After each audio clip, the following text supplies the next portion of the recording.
to section 2 of chapter 11. In this chapter, we're going to talk about what happens to make a healthy, normal microbiome go wrong. So what can occur for a disease to happen in our normally healthy bodies? And here are a few objectives for this section. We want to know what pathogenicity refers to and what virulence refers to. What is opportunism in pathogens? And what are some examples of opportunistic pathogens? We want to list the steps a microbe has to take to cause disease. We want to know portals of entry and exit for a disease. We also want to know what the term infectious dose refers to. Other things we are going to be checking out this chapter is to describe 3 ways microbes cause tissue damage. We're going to compare and contrast major characteristics of endotoxins and exotoxins. We're going to be looking at virulence factors and basically looking at a diagram of the stages of diseases in humans. So let's jump in. First of all, how does an infection occur? Well, as we already looked at in our last lecture, normally we're healthy in our microbiomes, but sometimes those bacteria can grow out of levels that produce disease. And a pathogen is any microbe whose relationship with its host is parasitic and results in infection and disease. Again, we all have pathogens inside of us, but most of the time those numbers or frequencies are kept in check by our healthy organisms. And that's how we get disease. And disease is defined as really any deviation from health. And an infectious disease is the disruption of a tissue or organ caused by microbes and their products. So a disease is any variation from health. An infectious disease also can be spread to other people. The type and severity of the infection obviously depends on the organism causing it. And we'll talk about a few examples of these pathogens in just a minute. Pathogenicity is an organism's potential to cause infection or disease. Some organisms are very, very good at spreading and causing infection. A true pathogen is capable of causing disease in healthy persons with normal immune defenses. And these are generally associated with very specific, recognizable diseases, and they vary from mild to severe. Some examples of true pathogens would be the flu, the bacillus plague, and the malarial protozoan that causes malaria. So those would be examples of true pathogens. They spread very easy. If you are completely healthy and you come into contact with one of these pathogens, you will get sick. Now, these true pathogens differ from opportunistic pathogens because opportunistic pathogens actually only cause disease when the host's defenses are compromised or when they become established in part of the body that they're not belonging in. They don't typically exist there. Again, if you came into contact with an organism like Candida albicans, and normally your body can just handle that, but if you have an autoimmune issue or you already have a white blood cell infection or something like that going on, then more than likely you would contract this bacteria. They typically don't possess well-developed virulence properties, so you couldn't pass Pseudomonas on to someone if you contracted it. So those are some big differences between a true pathogen, which would get everyone sick every time, whether you're healthy or whether you're sick, whereas an opportunistic pathogen takes advantage of a weakened immune system. Virulence is described as the degree of pathogenicity. In other words, how likely are you going to get sick when exposed to this germ? And the virulence of a microbe is measured by 2 factors. Can it establish itself in a host, and can it cause damage? And a virulence factor is any characteristic or structure of the microbe that contributes to its ability to cause damage in the host. And we'll talk about a few of these in just a minute. Virulence can be due to one factor, it can be due to many factors, and in some microbes, the causes of virulence are very clearly established, but in others, we still have a little bit more research to do to understand these thoroughly. So let's talk about this diagram, and I'm looking at slide number 21 on, I think in your book. It is a little bit further back, but this basically describes how a microbe comes into a host and causes infection. And the reality is that we're going to be looking at step by step how a microbe would cause an infection in a normal healthy person. So first of all, if you look at this picture, you're going to look at the far left side, and you're going to see that there's a virulence factor there to the left. And if you look, this has to be at just the right amount. It can't be too low, and it can't be, I guess, too high technically down at the bottom. And if you look at the percentage of optimal infectious dose, how many bacteria are we talking about? Is it a low number or is it a high number? And if this number is correct, like in op scenario 2 or in the bottom scenario, then there's a chance that the microbe can be a little bit more successful. Is it the correct portal of entry? That's another thing we're going to be discussing. Is it going in through your nostrils? Is it coming in contact with your skin? Again, this is something else that has to happen. Is there a genetic profile that resists the microbe? Do you already have your immunizations to prevent this? Previous exposure to the microbe, again, immunizations. Is there a general level of health? Is your health level high or is it low? And depending on, the situation here where in the host, your immune system can't catch it, looking down at the very bottom, that's what's going to cause the microbe to affect you, and you're going to enter into some sort of disease state. So we're going to be looking at each one of these terms, virulence, infectious dose, portal of entry, and all those things really closely as we talk about how a microbe becomes established in a host. So step 1, portals of entry. First of all, the microbe has to get into the host. And so the route that the microbe comes into your body, that's described as the portal of entry, whether that's your hands, your nostrils, vaginal opening, whatever it might be. Exogenous is a microbe that originates from a source outside the body or from the outside of the environment, from another person, another animal. And endogenous is a microbe already existing in the body. Again, an example of an endogenous organism would be microbes that naturally exist in your gut that are pathogenistic, and then you take an antibiotic and it allows your levels to get out of control and they can outnumber and overcome those healthy numbers. So that would be an example of an endogenous. An exogenous microbe could be something as simple as the flu. So again, those are the two sources of where your microbes can come from. So the majority of pathogens have a very specific portal of entry, and if pathogens go into the wrong portal or the wrong hole, they won't be infectious. Some flu viruses only want to go in through your nasal mucosa, but if you had intercourse with someone, the virus isn't going to pass through semen, and so no infection would occur. There are some infectious agents, though, that have adapted to this, and because of that, they can enter through multiple portals. Tuberculosis, streptococcus, and staphylococcus can enter through multiple tracks. And so those diseases we have to be very, very careful with. Again, more research is being done to explore this subject and how different microbes have developed different portals of entry. So again, looking at this image, this is from your text.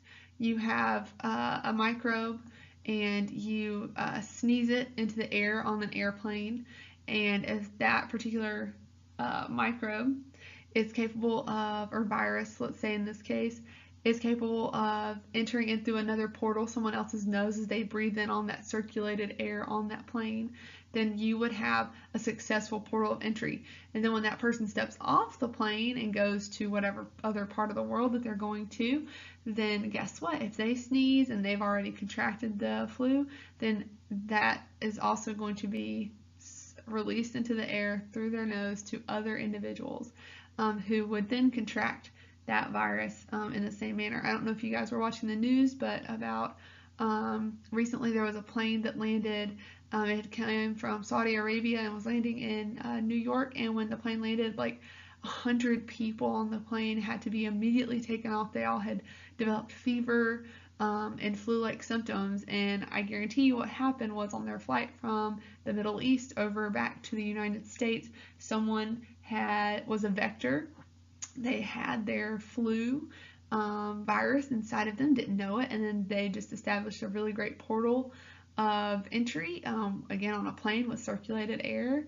It probably passed in through their nostrils, through their nasal cavity, and then the next thing you know, you had a whole plane full of very, very sick people in just a matter of hours. And so that's just one example of how viruses and other bacteria can do this very, very efficiently. So here's a list on slide 25 of a couple of different organisms that are involved with different portals of entry.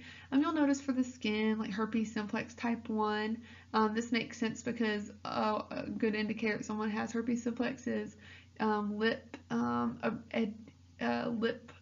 issues, like where they have swollen areas on their mouth, the mouth sores. Helminth worms can burrow through the skin.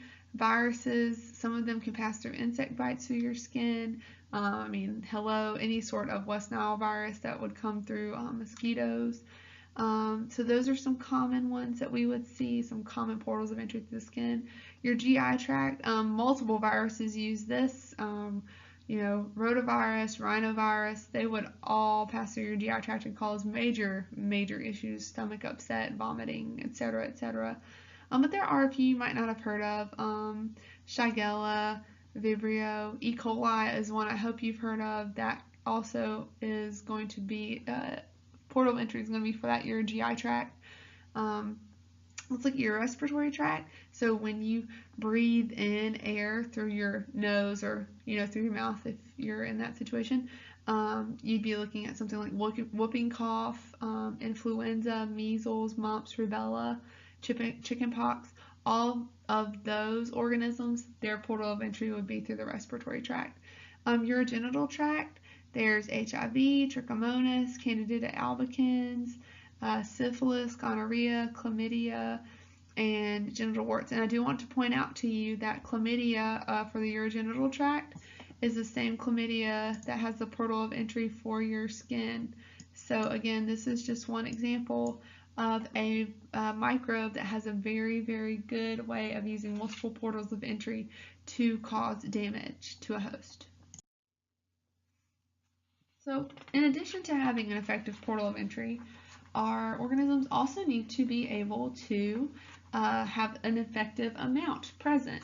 Too few and there won't be a sufficient enough to colonize the host, and too many, it actually deters from your original batch, so you have wasted organisms. So you want to have that just right amount, and microbes are actually really good at this process. So the infectious dose is the amount of microbes necessary. It's the minimum number necessary to cause an infection. We can look down here and see some pretty scary numbers, like rickettsia is one single cell. So one cell from a tick can give you, I don't know,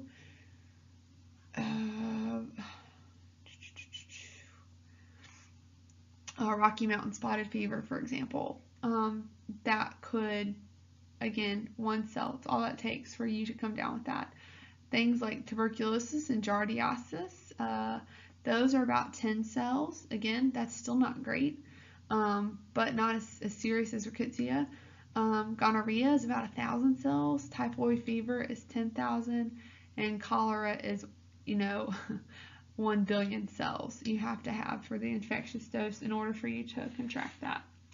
So that is quite a large spectrum, and this number has been determined for several microbes. Okay. Now that we know how a microbe needs to enter the body and we need to know the size, we're going to also look at the how the microbe becomes established within the microbiome. One more little note about the size of the inoculum. The more microbes that gain access to the host, obviously, the more likely that it is that disease will occur. For Bacillus anthracis, the ID, the infectious dose, is for your skin 10 to 50 endospores. For your respiratory tract, it's 10 to 20,000, and for your GI tract, it's 250 to 1 million endospores. So you can also see that the inoculum amount varies based on the portal. And again, for Bacillus anthracis, they have multiple portals of entry. So that is something else to consider, that the inoculum amount may vary with the portal used. All right, so how do these cells, once they're inside, once they've gone through the correct portal, they've got the right amount. How do they get attached to the host? Well, this process is called adhesion, and it's how microbes get more stable footholds in host tissues. Again, once attached, the pathogen is advantageously poised to invade the body in its different compartments. And it's really limited only to those cells and the organisms to which it can bind. And obviously, if the organism can't attach, it's not going to cause disease. So firm attachment is an absolute must for disease to occur, because the body is very efficient. You have a very efficient immune system for flushing out microbes from tissues. A lot of times this adhesion process occurs through multiple structures that can form. These adhesion mechanisms would be your pili, different surface proteins, slimes or capsules. Some viruses use specialized receptors. Parasitic worms use suckers, hooks, and barbs. And so there's a lot of ways that a microbe can attach themselves to a host. But again, if you can't attach, you can't make the host sick. And you can't survive either, for that matter. So depending on the organism, the disease, the pathogen, that's going to determine how the organism is going to attach. So once we're attached, once we've entered the body, once we've got that infectious disease amount or the infectious dose amount, how do we survive the host defenses? Well, the number one thing that you have to look out for if you're a bug trying to make someone sick are phagocytes. And these are cells that engulf and destroy host pathogens by enzymes and different antimicrobial agents. These are white blood cells, and they normally engulf and destroy pathogens. That's their job. When you go to the doctor and they ask you to pee in a cup if you're sick, what they're testing for is your white blood cell count. If you have a lot of white blood cells, that means that your body's fighting off something. And so that's how they know to give you some sort of antibiotic or another type of medicine. So let's talk about antiphagocytotic factors. These are things that pathogens produce to kill white blood cells or to avoid them. The first are called leukocidins. Streptococcus and Staphylococcus make these. They're toxic substances to white blood cells, and they basically, if a white blood cell eats this, it kills it outright. Typically it's in a slime or a capsule, and it makes it very, very difficult for the phagocyte to actually engulf them. Extracellular slime or capsules, these would also be present to make it difficult for our white blood cells to do their job. And again, what we're trying to do is avoid being consumed. And some bacteria are actually even capable of living inside phagocytes after ingestion. Legionella and Mycobacterium and a lot of the rickettsias that our tick friends give us, those would be capable of this method. So once we've survived our host defenses, we've gotten the infectious disease amount, we've attached to the host, and we've got the correct portal of entry, now what? Now we're going to cause our disease. So virulence factors are simply adaptations a microbe uses to establish itself in a host. And the effects of a virulence factor can vary very greatly. Cold viruses invade and multiply, but cause very little damage to their host, but HIV can kill you. So you have a very large spectrum of how these organisms can act inside of a host. There's really three ways we're going to talk about that microorganisms cause damage to their host. This can be directly through the action of enzymes or toxins, endotoxins or exotoxins. There's also introducing the host defenses to respond excessively or inappropriately. And your book has another factor that can contribute to tissue damage, and that's epigenetic changes made, and we're going to discuss this as well in just a moment. Okay. So let's talk about exoenzymes and some examples that we would see. So again, extracellular enzymes are going to harm the tissues of the host. Most bacteria, fungi, and protozoans actually make these, and they inflict damage by simply breaking down barriers and promote the spread of the microbes to deeper tissues, to deeper layers. Some examples of this would be mucinase, which digests the protective coating on mucous membranes and causes amoebic dysentery. hyaluronidase. If you've ever heard of hyaluronic acid, it's very popular to use for facial treatments right now to prevent wrinkles. This actually digests the ground substances that cements animal cells together. So hyaluronic acid cements your cells together. Hyaluronidase, the enzyme, breaks that down. And this enzyme is important for staphylococci, Clostridia, streptococci. Coagulase causes clotting of blood or plasma. That could be a huge issue for obvious reasons. And then last but not least, kinase actually dissolves clots. So streptokinase and staphylokinase are examples of bacterial kinases. This would actually expedite the invasion of the pathogen into deeper levels of tissue as well. Okay, so here's an image illustrating for you the process of different enzymes and how they would work inside the host cell. So at the top you'll see those enzymes being secreted into the cell, and let's say that this is your hyaluronidase breaking down that cell layer that holds your cells together. So you can see the endotoxins being produced there, the epithelial cells are breaking apart, and so on and so forth. And then if you look down at step B, your host defenses can do damage, and we're going to talk about that in just 1 minute. So bacterial toxins are a pretty powerful source of cellular damage, and toxins are actually named according to their different target. So hemotoxins lyse red blood cells, nephrotoxins damage the kidneys, enterotoxins act on your intestines, neurotoxins act on the nervous system, and so on and so forth. Now, why are these so important? There's actually two really broad categories of these. The first is an endotoxin. Again, this is talking about your gram-negative cell wall, the lipopolysaccharide that holds those O chains there. Has a variety of systemic effects on tissues and organs. And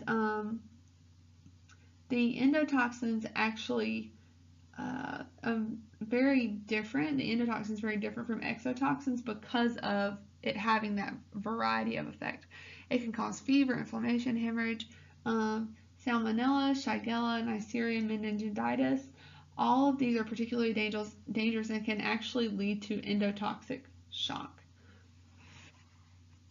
So whereas endotoxins work on the inside, exotoxins work they're basically proteins that work specifically for a target cell and sometimes have really strong deadly effects.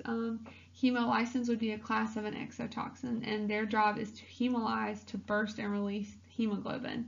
And here you see in this image beta hemolysis and alpha hemolysis. And on the far right, that's beta hemolysis, on the lower right, excuse me. That results in complete clearing of the red blood cells. And then on the far left, you see alpha hemolysis, which results in complete lysis of the red blood cells. And that's where you get that greenish tint there from the colonies. And so this would be one example of an exotoxin. And again, the name of this would be hemolysin. So let's compare and contrast these endotoxins that we mentioned, such as Salmonella and Shigella and E. coli, and let's talk about exotoxins like the hemolysins we just discussed and compare them. Exotoxins, they're toxic in minute amounts. They're specific to a cell type, white blood cell, red blood cell, small proteins. They're small proteins, they're unstable, and they stimulate antitoxins, which is an immune response that you would have. So anaphylaxis, basically in a nutshell. Exotoxins are secreted from live cells, and they usually don't stimulate a fever, which is a very, very difficult thing to make it to recognize for a lot of people. And let's look at the endotoxin. It's toxic in very high doses. You do have a fever that is present in this, and again, that's inflammation being throughout your body or throughout the cell wherever it's being affected. Again, this is typically found in the LPS layer of your gram-negative cell walls. It cannot be converted to a toxoid, and it does not stimulate your immune system response, but it can lead into endotoxic shock. And this is released by cell shedding. That's how it's, or during lysis. That's how it is released, how the toxin is produced. And all gram-negative bacteria, again, because they have the LPS layer present, would be a good example of an endotoxin. And some example of bacteria that have this: Salmonella, Shigella, E. coli.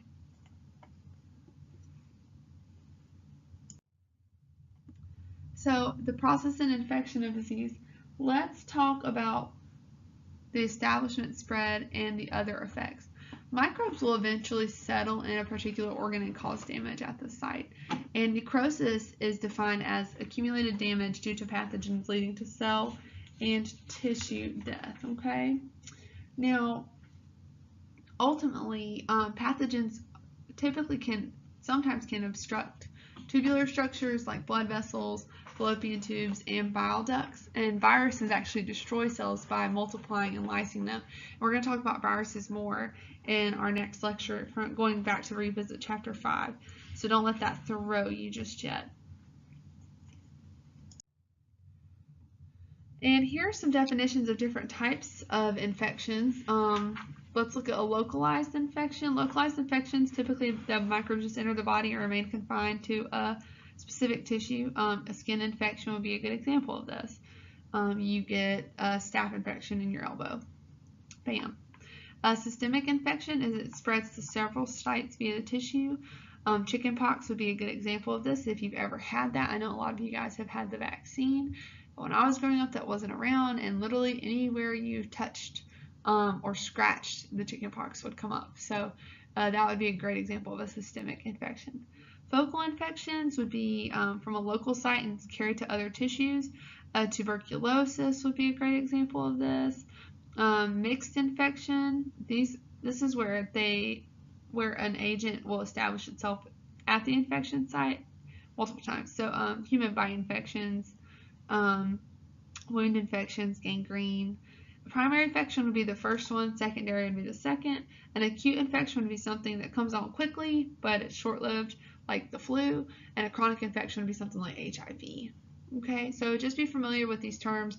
For our purposes, if I asked you, what's the difference between a chronic and an acute infection, I would expect you to know that obviously the duration of that is the focal point there. Where something like a systemic infection versus localized, I would expect you to know that the location would be the difference there, okay? So this is basically the steps that we've talked about. We've found a portal of entry, we've attached, we've survived the host defenses, we're causing damages. Now, how do we get out of the host?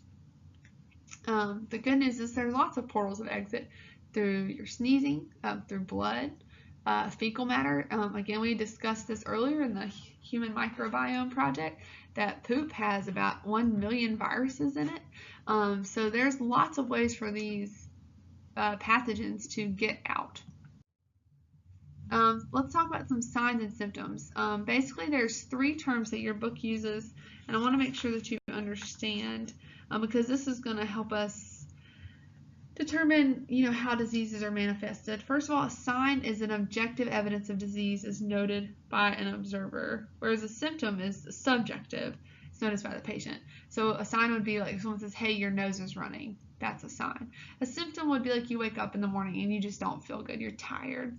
And a syndrome would be a disease that's got a certain complex series of signs and symptoms. So you have multiple things and multiple issues with you, like shortness of breath, fever, and then they go in and say, oh, okay, you have X. So those would be those 3 terms that we could use. Try not to get them mixed up or use them interchangeably. So what are some signs and symptoms of inflammation? What's some signs and symptoms of a disease being present in your body? Usually when a disease is present in your body, it's going to cause inflammation. That's one of the first signs. And so this could be in the form of an edema or something along that nature. And the inflammatory response includes a lot of different cells and chemicals that can respond to disruption in the tissues. Some symptoms include fever, pain, soreness, and swelling. Edema would be a great sign, again, something that someone else can see, the accumulation of fluid. Lymphadenitis is a swollen lymph nodes. When your doctor comes and feels your neck when you're at the doctor, that's what they're checking for. And so again, remember that signs are something that someone else can see. Another sign of inflammation would be leukocytosis is your white blood cell level. Leukopenia is the decrease in that white blood cell level. Septicemia is where there's a lot of microorganisms in your blood. That's never a good thing. And bacteremia or viremia is where bacteria and viruses are present in the blood, but they're not multiplying. Okay, so again, these would all be present in an infection, and these would all be signs that your doctor could accurately diagnose. So what are infections that go unnoticed? And it's actually rather common for an infection to produce no noticeable symptoms. An infection of this nature is known as asymptomatic or subclinical because the patient experiences no symptoms and doesn't seek any medical attention. It also could be referred to as inapparent. I haven't heard that one as much, but asymptomatic and subclinical you will hear quite a bit. Okay. So step 5, let's talk about exiting the host. So the portals of exit. Well, this is a specific place in which pathogens exit, shed through secretion, excretion, discharge, or soft tissues. And in many cases, the portal of exit is the same as the portal of entry, but some pathogens can use a different route. And we're going to see that there are some epidemiologists because the way that pathogens spread actually can be increased by people not knowing the portal of exit, and so that can actually cause more infection in a given population. And again, here would just be an image indicating to you the major portals of exit of infectious diseases.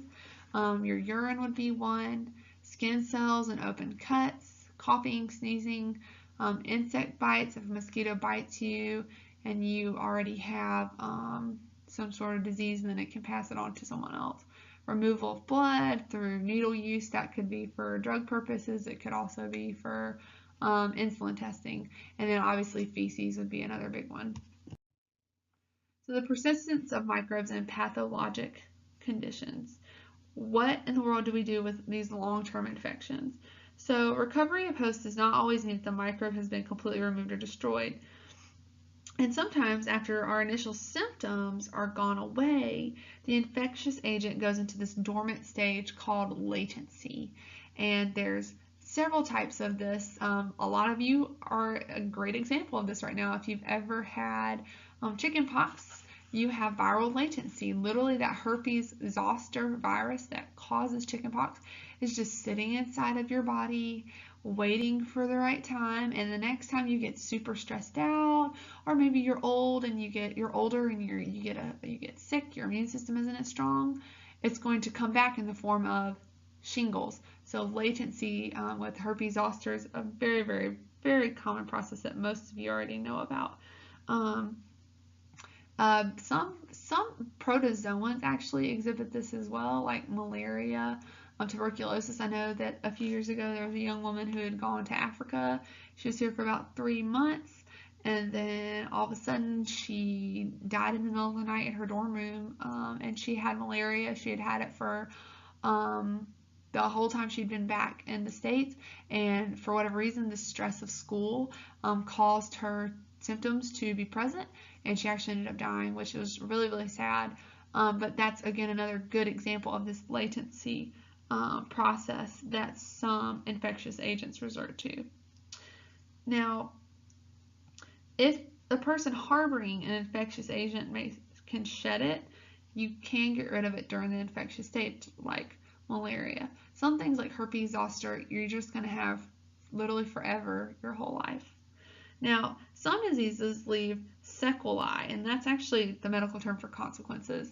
So you can always go to someone and say, your actions are going to have sequelae, and they won't have any idea what you're talking about, but you'll sound really smart. So sequelae is the form of permanent damage to tissues or organs. Again, this is the medical term for consequences. So what consequences did this pathogen cause? Meningitis can cause deafness, Strep throat can cause heart disease. Lyme disease can cause arthritis. Polio can produce paralysis. Chagas, the disease that's spread by those kissing bugs that are going around right now. Chagas can cause heart disease as well, or heart palpitations. So all of those would be a good example of a sequelae. Blindness from measles. My grandma always tells me that story about having measles, and then one of her friends got it, and she actually went blind from that infection. So again, that's permanent damage to those tissues.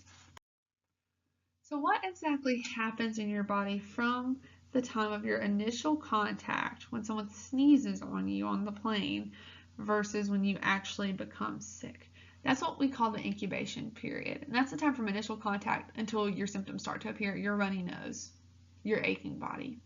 So the agent's multiplying at the portal of entry but has not caused enough damage to elicit the symptoms.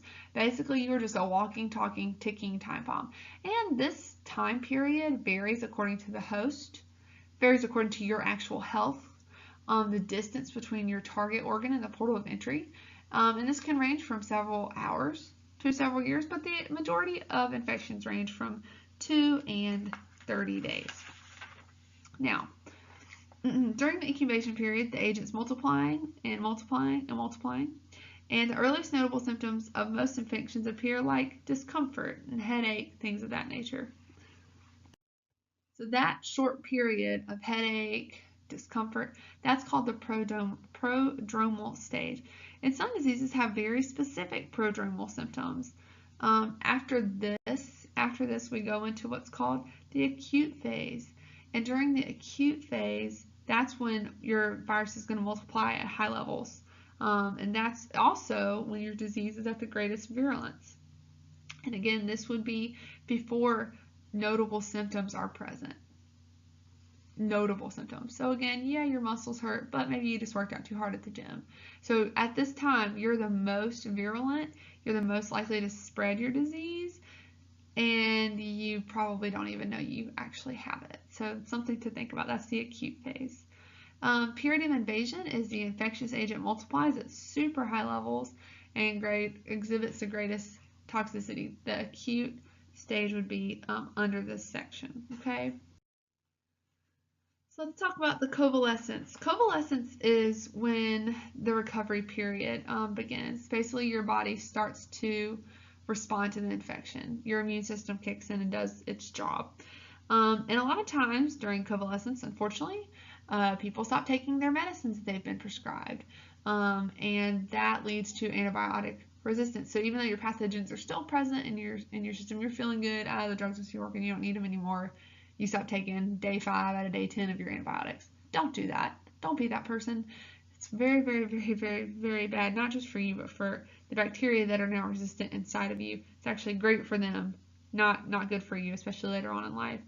And in most cases, if you continue the antibiotic dose, it would take care of them, but stopping the drug then is going to lead again to higher resistance later. And the last thing that we need to talk about is the transmissibility of microbes. In the incubation period, measles can be released in this period. In the invasive period, Shigella is released during this period. All periods would be an example of hepatitis B. Hepatitis B can really be contracted at any point. So not all microbes can only be shed during that acute phase, during that incubation period. Some of them do vary. And again, because there are literally hundreds of thousands of different organisms that go through this process, we can't pinpoint each and every one, but here are, again, a few that you should be familiar with: measles, Shigella, and hepatitis B. Okay? So what are reservoirs and how do they occur? First of all, reservoirs are where pathogens continue to persist and also where they come from. And in order for an infectious agent to continue to exist, it must have a natural place that it comes from. And so the reservoir is the primary habitat in the natural world where a potential pathogen makes its home. It's a starting point. And often it's a human or an animal carrier, although sometimes dirt, water, and plants can be reservoirs. Now, a lot of times the reservoir is where the bacteria starts or the organism starts, but the transmitter is the person or the object from which the infection is acquired. So a transmitter is, a good example of this would be in syphilis. The reservoir and the transmitter are the same because it's the human body. In the case of hepatitis A, the reservoir is a human carrier, whereas the transmitter would be food, contaminated food that you ate. So make sure you have an understanding of the difference of those two terms. So let's talk about some living reservoirs and how they exist, just briefly. Living reservoirs, are present in your book on table 11.4, and you can probably guess that there's a lot of infections that affect humans, and they have their reservoirs in other humans. But a carrier by definition is an individual who inconspicuously shelters a pathogen and spreads it to others without any notice. And you can be a carrier for a long time or a short period of time. It just depends on that particular disease. Now, again, this is looking at that timeline of exposure, the course of an infection.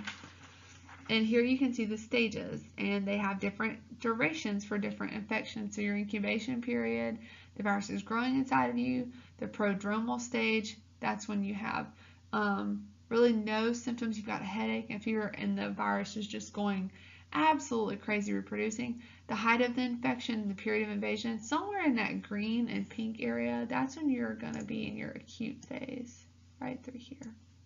And that's when you're most likely to get someone else sick because you don't really know that you are sick. You don't really have any symptoms. Again, your period of invasion, you reach the height, and then your body starts to kick in and do its job, and that's called convalescence. Okay? Now, here are reservoirs that we were discussing. And again, some people can be carriers. That's someone that shelters a pathogen. And if you'll notice, a lot of these reservoirs are human to human. Okay? Some animals other than humans and arthropods would be birds, like bird flu, the plague, rats to people. That would be a great example. Humans would be when a human has a virus on a plane. Okay, they sneeze, bam, there you go. Human reservoir, human transmission. A carrier would be someone who's recovered but is still shedding it, like someone who's recovered from hepatitis A but has hepatitis A virus in his feces and then does a bad job washing their hands before they go make your burger at Wendy's. And then you eat that burger and then you end up contracting hepatitis A. Another example would be if someone had HIV and then you had sexual intercourse with someone, you didn't know that that person had HIV or they didn't tell you, and then you have contracted HIV from that individual. So again, that would be a human being a carrier there in that example. Arthropods, let's talk about some vectors. And a vector is someone who can transmit a virus. And in this case, an arthropod can be the host and the reservoir of the pathogen. It's also the mode of transition. And a great example of that would be a mosquito. Non-living reservoirs like soil, water, and the air. Some pathogens like tuberculosis can live in a long time for non-living reservoirs. Some things like Bacillus anthracis can live in the soil, or they can live on different substances that are non-living. And so that would be an example of a non-living reservoir coming into contact with you. And a great number of infections that affect humans have their reservoirs in other humans. Persons or animals are obvious resources, and a carrier is someone, again, who inconspicuously shelters a pathogen. Now, let's talk about carrier states, and this is on page 324 in your book if you'd like a closer perspective of this. Let's talk about asymptomatic carriers. These are people that are infected, but they show no symptoms of disease. A great example of this would be herpes with no lesions. When your herpes virus goes dormant, again, latency period, you don't produce the lesions on your genital area, and so people wouldn't have any idea that you would have this. So asymptomatic, and then you go and have sex, and then someone has contracted the STD, and now you have participated in carrying and transmitting that disease onto someone else. An incubating carrier would be someone that spreads the infectious agent during the incubation period. Infectious mononucleosis would be a good example of this. really, there's a whole list of different organisms that could cause this. Again, when they say mononucleosis, I hope you know that they mean mono, the kissing disease, they call it. You drink someone else's water bottle and they are incubating the virus, or I'm sorry, the organism, and then you have now contracted that as well. Convalescent carriers, these are recuperating patients without symptoms. They continue to shed microbes and convey the infection to others. Hepatitis A would be a good example of this. We've already talked about that. A chronic carrier, those are individuals who shelter the infectious agent for a long period of time. Tuberculosis would be another good example of this. And passive carriers would be medical and dental personnel who constantly handle patient materials and are heavily contaminated. It's estimated that every single nurse in this country has methicillin-resistant Staphylococcus aureus somewhere on their uniform. And so because of that, that would be an example of a passive carrier in that process. Okay.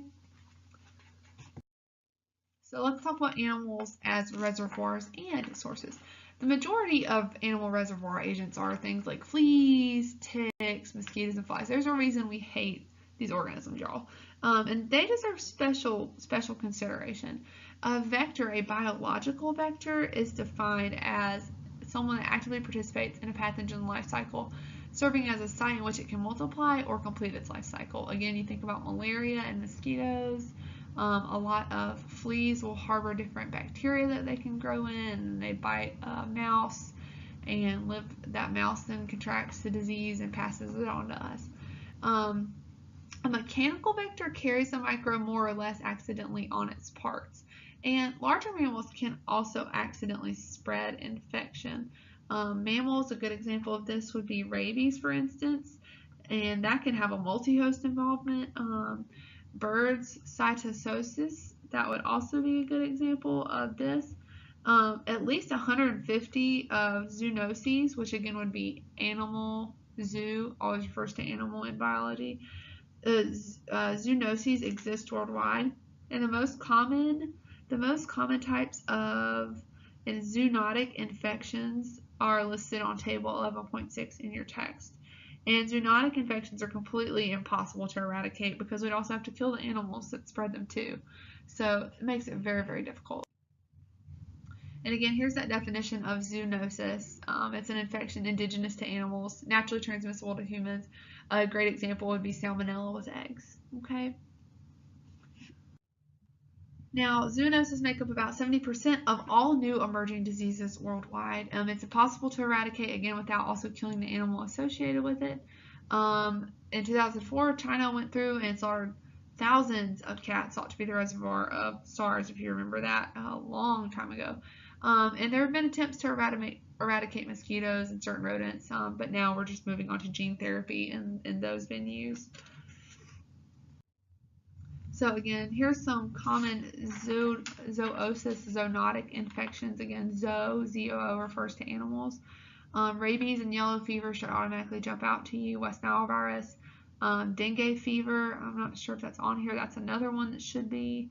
That would be transmitted by mosquitoes. Yellow fever transmitted by mosquitoes. For bacteria, Rocky Mountain spotted fever. That's the type of rickettsia. Anthrax in your cattle, a lot of domestic animals will have that. Salmonellosis, mammals, birds, reptiles, and rodents can transmit this. Ringworm, domestic animals. Toxoplasmosis, let's talk about this for a minute with cats. The reason why they don't want pregnant women cleaning the cat litter box is because cats naturally have this little plasmodium that lives in their intestines. They need it to survive. But if it comes into contact with a pregnant woman who has, again, you've got your fetus developing inside of you, that plasmodium will actually cause an immune response and you will probably lose your baby. So toxoplasmosis is very, very, very important to humans, especially for women who are trying to get pregnant or who are pregnant, because that can be fatal to the fetus. So something, just a little FYI to be aware of. If you don't know that, I hope you have gained some helpful information now. And again, we love our cats. We want to take good care of them, but we just have to be wise about putting ourselves in successful situations with these critters. So those are our living reservoirs. Let's talk about non-living reservoirs. Literally microorganisms, we said they're able to live everywhere in the biosphere. They're ubiquitous. We talked about that term at the beginning of the year. They thrive in soil, they live in water, they live in the air. And so because of that, most microbes that thrive are considered pretty harmless to us. I mean, you think about all the places that they live. However, some are opportunistic and a few are just pretty nasty bugs. But because humans are so in regular contact with our world, it's pretty common for us to come into contact with these germs, these pathogens, and acquire some sort of disease. And it's important that we are able to correctly diagnose the disease and also study it when we do contract it. So there are a few terms that scientists have come up with to help us better understand these organisms and infectious diseases. The first term is the word communicable. It's basically how infectious the disease is. How easily can a host transmit the infection to another host and establish infection? Infectious is synonymous with communicable. So if you have an infectious disease, you have a communicable disease, a disease that can be spread from person to person to person. Now, a disease is considered contagious if the agent is highly communicable. A good example like this would be leprosy. Would be the flu. Now, leprosy is weakly communicable, which is super ironic considering the social stigma associated with that. Now, ear infections would be an example of the following: a non-communicable disease. This is an infectious disease that cannot be passed from host to host. If your daughter has an ear infection, you cannot catch the ear infection from her. This is another good example would be when an individual has accidental contact with a non-living reservoir like soil, or you catch tetanus from a screw that you stepped on. That would be a good example of a non-communicable disease. Now, there are a few patterns that we scientists have studied and noticed that can occur in the transmission of communicable diseases. And there are a couple of different ways that we can look at these, and we're going to see that in just a minute on a table, but there's really two ways. There's horizontal transfer. That's when it's spread from one infected individual to another. Vertical transfer is going to be passing the disease from parent to offspring. Okay? Now, vertical transmission would occur via the ovum, sperm, placenta, or breast milk. And really, there's two major types of transmission. It's either going to be direct contact or indirect contact. And direct contact obviously involves very close contact between people. Indirect transmission occurs when an object or substance carries it from one person to another. A very special category of indirect transmission is parenteral transmission, and it refers to a puncture from the environment is deposited deep into tissue, like needles or other puncture injuries. Okay. Now, there's a few patterns of these communicable diseases. Biting vectors can transmit disease through injecting saliva into the blood. That's what the mosquito does. That's how the plasmodium gets into you. Poop or defecate around the bite wound. That's what fleas do. And regurgitation of blood into the wound. The tsetse fly, they do a great job of this. Mechanical vectors, they're not necessary to the life cycle of the infectious agent. And this is when external body parts of the animal become contaminated with some sort of pathogen, and the agent is transported to humans by an intermediate such as food. Houseflies are a great example of a mechanical vector. They feed on decaying garbage and feces, and while they're feeding, their feet and mouth parts easily become contaminated. So that would be a great example there. So here's a couple other examples of transmission in communicable diseases. You're looking at direct contact versus indirect contact. And again, this direct and indirect is a type of horizontal transfer. Remember, vertical is only from parent to offspring. So direct contact would be touching, kissing, having sex, whereas indirect transmission would be touching a doorknob, touching that gas station handle, which are absolutely disgusting. Please always use hand sanitizer or something, some sort of tincture after you use a gas station pump. So gross, as well as shopping carts. That would be an example of indirect transmission. Soil, poorly cooked food. There is a special category for the oral fecal route, and a fecal carrier with inadequate personal hygiene contaminates food during handling, and when an unsuspecting person ingests it, that would be considered, again, indirect transmission. So just a little FYI there. That's in that box in green right in the middle of slide number 65. And then for your vector transmission, again, a vector is termed biological if the organism lives and multiplies within the insect. And mechanical vectors, they carry microbes to its host on its body part like a housefly. Biological vector is going to inject microbes into its host, and that would be a mosquito. So what are some healthcare associated infections from this field? Infectious diseases can be developed in a hospital or healthcare facility, and if they are, they're called healthcare associated infections. They're also called nosocomial infections. And this concept seems really weird because the hospital should be completely clean, but it's not uncommon for surgical patients' incisions to be infected. And the average rate of healthcare associated infections can be as low as 0.1% or as high as 20% in all admitted patients, depending on the setting, depending on the location. On average, we're looking at about 2 to 4 million cases a year, resulting in about 90,000 deaths and 8 million in additional days of hospitalization and an increased cost of $5 to $10 billion. So this is a pretty important deal for us, especially those of you considering the healthcare field. There are some factors that are tied to healthcare associated infections. Compromised patients, there can be collection points for pathogens, and lower defenses permit normal biota to enter the body, and infections acquired directly or indirectly from fomites, medical equipment, other patients, medical personnel, visitors, air, water, whatever have you. It's for this reason that most hospitals have developed a universal precaution regimen, and that recognizes that all secretions from all persons in the clinical setting can potentially infect the patient and also can infect the hospital staff. So in 2016, there was a multi-drug resistant yeast called Candida auris, and in 2009, it was on 4 different continents, and in 2016, the CDC classified this as a high alert type of organism.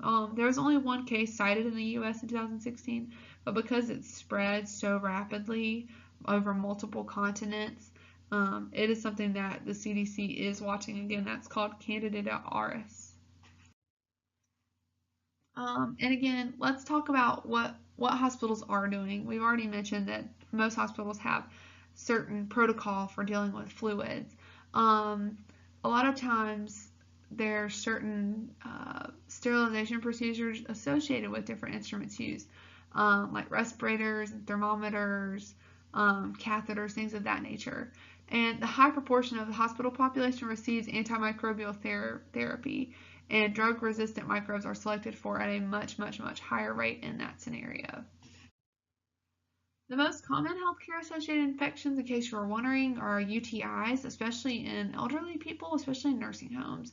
Respiratory tract infections, surgical incision infections, E. coli, Pseudomonas, for your gram-positive bacteria, yeast, and staphylococci, and streptococci. I'm sorry, yeast is not a gram-positive bacteria, it's a fungi, but staphylococci and streptococci are. Those would round out probably the top couple. True pathogens like hepatitis B, tuberculosis, those can be transmitted as well.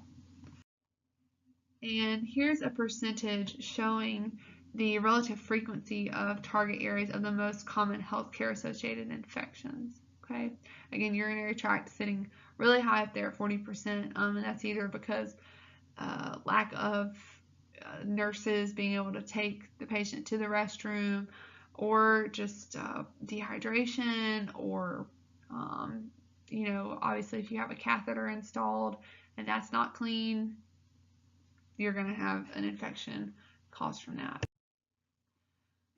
So other things that should be considered with healthcare associated infection. How do we control them? Medicaid and Medicare no longer reimburse hospitals for UTI that are caused by catheters. And so because of that,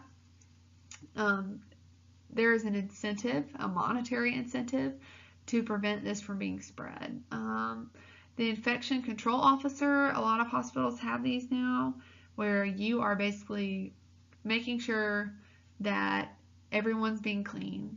There's proper practices and procedures. No one likes you because you're constantly running around and identifying how you can do a better job, how you can be cleaner. And nurses and caregivers are pretty regularly exposed to all kinds of infectious agents, blood, and other material, feces. And so especially our nurses are really our front line, and caregivers to the elderly are front line of controlling infection rates. And it's estimated that one university hospital found that about 10% of nurses' scrubs are contaminated with Staphylococcus aureus or other dangerous bacteria. So again, those are just basic things that not only are dangerous to the patient, but they're dangerous also to our nursing staff. So what are some universal blood and body fluid precautions that hospitals do take? What do they do? Well, first of all, we're going to talk about Cox postulates again, but there are medical and dental settings that require very specific steps to prevent healthcare associated infections. There, at one point in time, back in the 80s, control guidelines were really specific to like HIV or typhoid fever, but now there are universal precautions. And this is based on the assumption that all patients could harbor infectious agents and should be all treated with the same degree of care, which I think, again, is a smart decision. First is barrier precautions. These are just basically masks, gloves, double gloving, gowns, aprons, and other body coverings, things of that nature. Dental workers that wear eyewear to protect against blood and saliva from your teeth being cleaned. Sharps precautions, if you go to the doctor and you get a shot, you'll see them put that needle in a little special box on the wall. That would be a sharps precaution. So disposable needles, scalpels, sharp devices, immediately placed in a puncture-proof container. Workers should not attempt to recap a syringe or remove a needle from a syringe. And reusable needles must be heat sterilized in a puncture-proof holder before they are handled. A lot of hospitals have autoclaves for this reason. Dental precautions. Dental handpieces should be sterilized between patients. And if sterilization isn't possible, they're disinfected with peroxide or sodium hypochlorite. Blood and saliva should be removed completely from all contaminated dental instruments and intraoral devices prior to sterilization.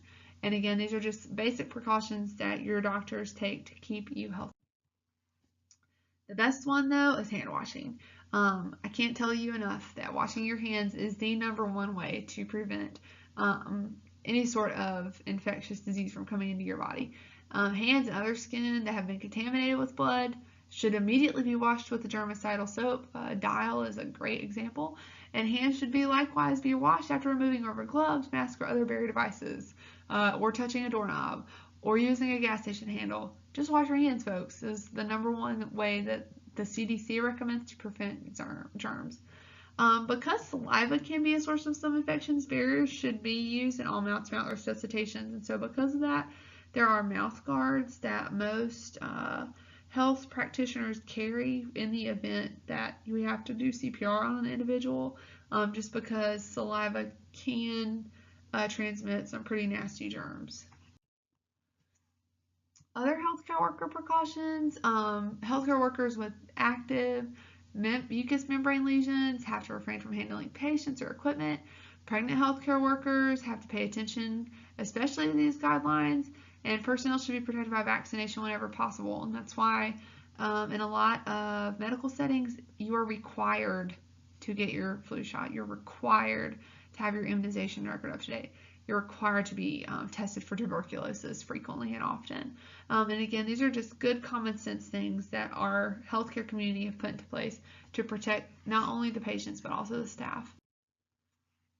So what agent is the cause? How do we figure out if you get sick? what you got sick from. Well, the causative agent is the cause of the infection and disease, and we're going to come back and talk about Koch's postulates. We mentioned him earlier in the semester, I think in chapter 2 or chapter 3.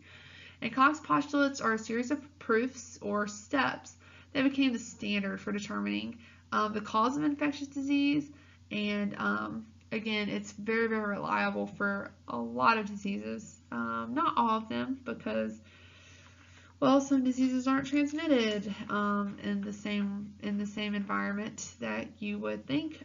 Some of them can't be cultured in a petri dish, things of that nature. But it is very reliable for many, many diseases.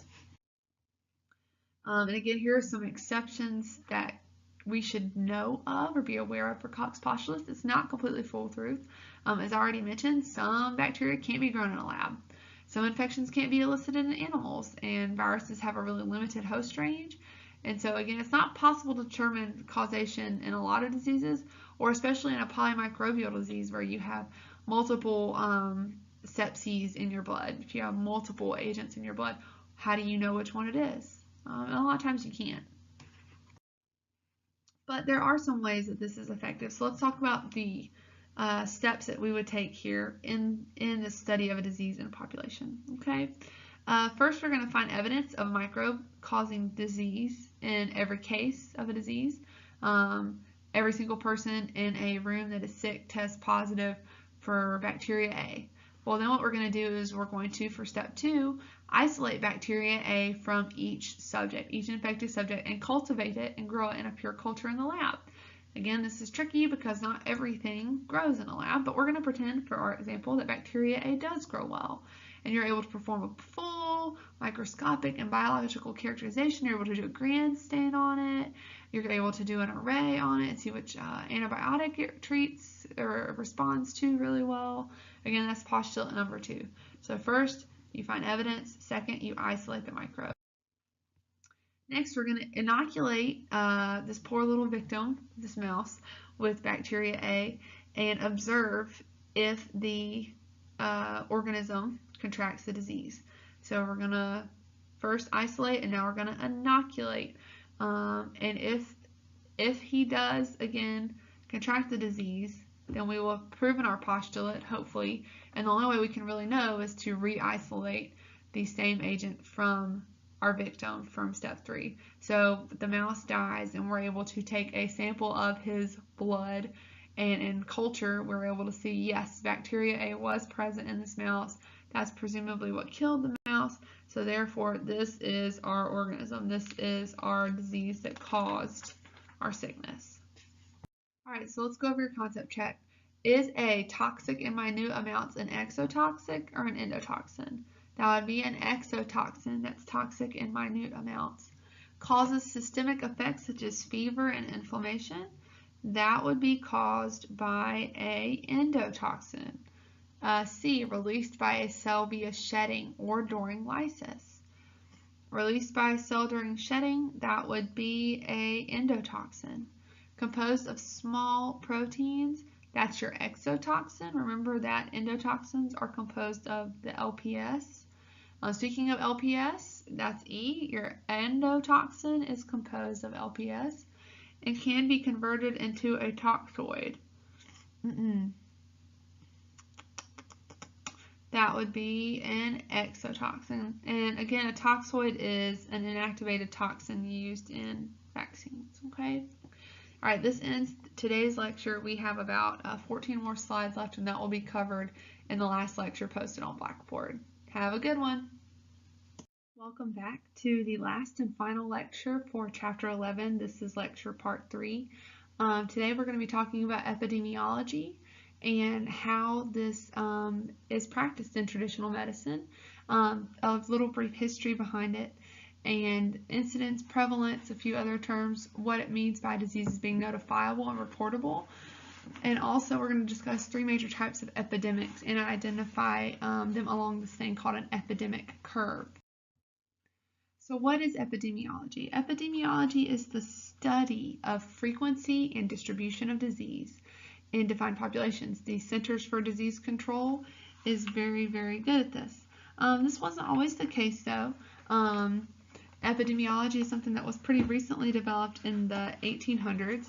by a woman by the name of Florence Nightingale. And since then, it has really evolved into many different disciplines of science where microbiology, anatomy, physiology, immunology, medicine, sociology, ecology, statistics, and even psychology are now involved. And it does consider all forms of diseases, whether it's heart disease, cancer, drug addiction, or mental illness. So that is all going to fall into the section of epidemiology. Now, again, epidemiology was the individual responsible for breaking the ground of what we now would consider modern epidemiology. She was in Turkey in the 1800s, where British soldiers were fighting and dying, and estimates are about 20% of the soldiers there were dying from actually sickness. And in comparison, in the Vietnam War, about 2.6 of U.S. soldiers died. So you can imagine the astounding amount of death surrounding her. But what she was realizing was that, and again, this was way before germ theory was discovered by Koch and his postulates, she realized that just filth and dirtiness were causing sickness in these military field hospitals. So she started saying basic things like, hey, if we're going to have a person that's sick, we need to use a different towel when we clean up the next person. So just keeping towels clean, keeping linens clean, keeping them separate, putting the sick patients in one wing of the tent versus the healthy patients in another wing, cleaning the floors, very basic stuff. I mean, she was like a mom, right? She just did all the cleaning, and just by nature of doing this, it allowed for a lot less soldiers to die. And she actually kept very good notes, and she was very meticulous about her note taking, and was able to basically debunk the idea that these young men were dying from traumatic injuries. It was mostly from disease. And so that was one of the earliest peaks into what epidemiology would become. How are disease transmitted, and how can we track them? Now, there are a lot of different techniques of epidemiology. This is used to track behaviors such as exercise versus smoking. It uses clues on causative agents, pathology, sources, and modes of transmission. Again, it tracks the numbers and distribution of cases of disease in a community. And the outcomes of these studies help public health departments develop prevention and treatment programs and develop a basis for predictions. A great example of this would be smoking. Again, in the 1970s and 80s, and honestly even before that, in the 1930s, smoking has just been a cultural part of society, not just here in America, but in England and other states in Europe as well. And scientists started noticing there was an increase in prevalence among smoking and certain diseases, certain cancers, and breathing obstructions. And the more research that was done by the 1980s, scientists could just about pinpoint and say, if you smoke, you will get lung cancer. If you smoke, you will develop COPD, where your lungs have a pulmonary failure. Now, scientists have attributed 18 different types of cancer to smoking and the toxins associated with that. And right now, about 20% of our country continues to smoke. Unfortunately, the majority of them are in young people under the age of 25. I think we went to a concert pretty recently in Myrtle Beach, and I felt like not only was I significantly older than a lot of these kids that were there, but I found every single one of the people in our population that smoked still, and it was all younger kids. Honestly, that shouldn't have been able to have cigarettes. I don't know how they had them anyway, but it's something that, this is what epidemiology is. It's studying this group and saying, hey, how many of these young people are smoking? What can we do to educate them? That is epidemiology in a nutshell. Now, it's important to track diseases in the population, such as lung cancer, heart disease, so on and so forth. Certain diseases have to be reported to the authorities. A good example of this would be something like tuberculosis or typhoid fever, and we have to survey individuals to prevent a massive public health issue. And so a well-developed network of agencies are responsible to keep are present to keep track of different infectious diseases. A few years ago, Google launched a special service that used terms like fever and flu-like symptoms to predict flu outbreaks, and where people would get on their computers and Google search fever 104. And so people, by tabulating who was searching for these types of descriptors, these descriptors rather, Google was actually better able to track flu development than traditional surveillance models. And so that's kind of where we're looking at going. Also, this is something that is in the United States. You also have to think about infectious diseases outside of our country. Our country at the Centers of Disease Control in Atlanta does a magnificent job of quarantining, testing, and managing these terrible diseases, whereas in other countries, that is not necessarily the case. And that is something that definitely we can all work on an international level, is to ensure that some of these nasty bugs don't get in the wrong hands of wrong populations. Now, in table 11.9 in your book, on my slide it has 11.10. This is reportable diseases in the United States. So this is a list of different types of infections that if you contract them, you do have to, your doctor will notify the authorities that you have this. If you look, there's some pretty common ones like hepatitis A, hepatitis B, hepatitis C, HIV, tuberculosis, rabies would be another one, pertussis, cholera, dengue fever. Some of these are very, very serious. Dengue fever especially would be one of those. But again, you can kind of see the method of doing this. It's not to tabulate a list on people and spy on them. It's to keep you from harming other individuals. And I can't think of a better example than a few years ago when there was the huge Ebola outbreak, and a guy came back from visiting his family in the Congo and was back in Texas, and he contracted Ebola. And the CDC was, and the World Health Organization also was very quick to jump in on that, stop the spread of that disease, and ultimately save a lot of lives. So again, it's because of these methods, because of these agencies, we're able to do things like that and prevent a massive outbreak.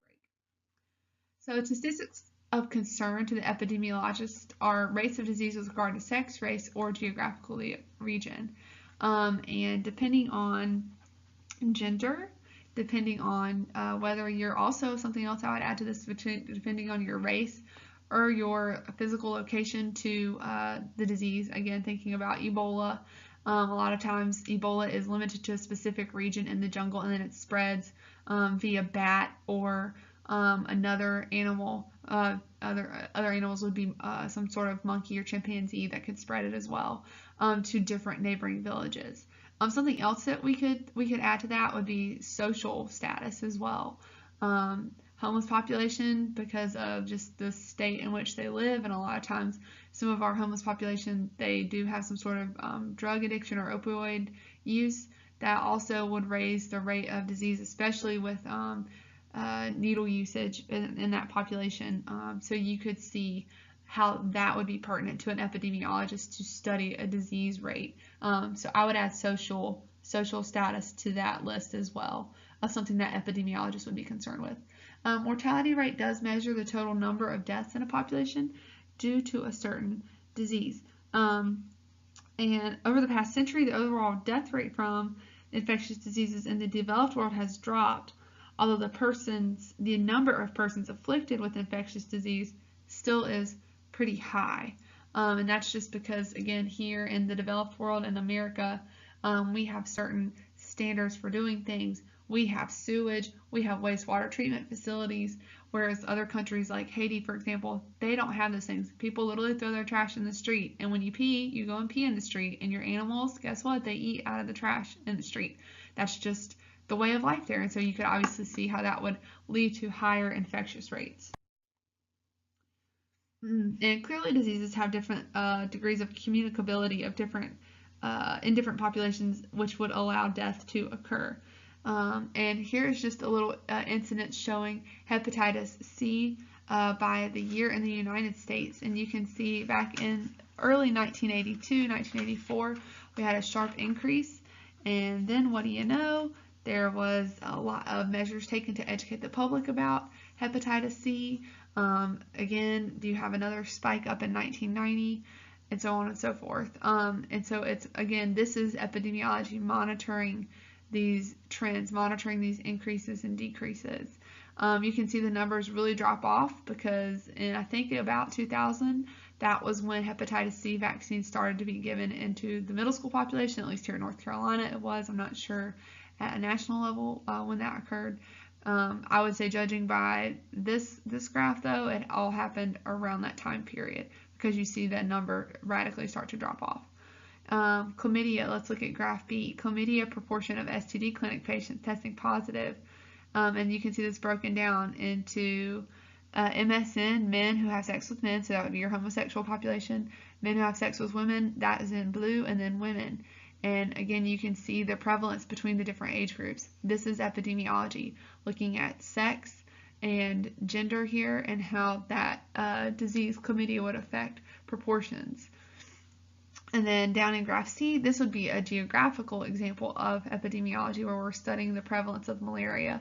And again, you can see an increase in incidences. Those are in purple, and most of those occur right along the equator there, especially in Africa. And again, that shouldn't come as any surprise to any of us because that's where mosquitoes tend to thrive, or those hot, humid environments. So what are some other epidemiological statistics we should be concerned with? Point source statistic, or point source epidemic, is when an infectious agent comes from one single source and all of its victims were exposed to it from that source, i.e. you have a bat whose droppings fall onto a piece of fruit.